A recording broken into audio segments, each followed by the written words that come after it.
Hi, my name is Kim and I am the Multimedia Producer at Greenpeace Australia Pacific. Today I'm going to share some of our top tips on how to record action and videos on your phone. So check it out. So tip 1 is to keep your phone stable, or at least move it nice and slow. Because if you don't, the people watching, they could start to feel sick or your photos could get blurry. An obvious way to do that is by using a tripod like I've got here, but you can also just hold the camera close to your body, or you could put it on like a piece of furniture or something you find nearby. So tip number 2 is to always think about light. So you'll probably be using the sun or building lights, and you need to try to move around so that the source of light is pretty much behind you and it's falling on your subject, whether that's people or an action or an object. And the other thing to make sure of is that the background isn't brighter than your subject, because if it is, it might look weird by either turning your subject into a silhouette or making the background way too overexposed.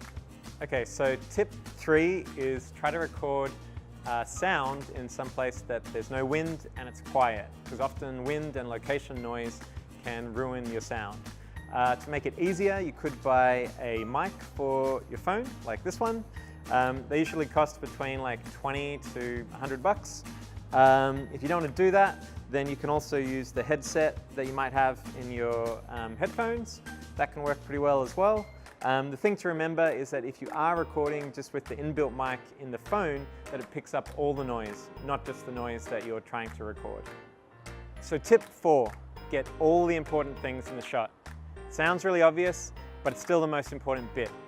If you're taking shots of an action, that means you want to get shots of the location, the group, the participants, their faces, and what they're doing.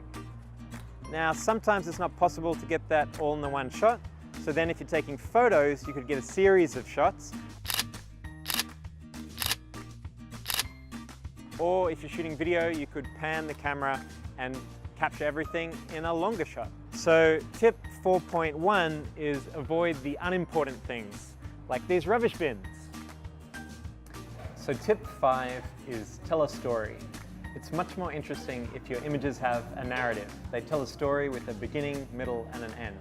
Like if you're taking photos or video of an action, you want to show everyone arriving and getting set up, and then the action starting, and then the public all coming in, getting really enthusiastic and involved. And then a nice big photo with the banner in the background and everyone giving each other high fives. So this is tip 6, share your images. So all of those images you've got of your action, you need to make sure that you share them in every way that you can. So that could be on social media, it could be in emails, it could be at community events, whatever way you can think of. Because if you don't share them, no one will know about the cool things that you just did.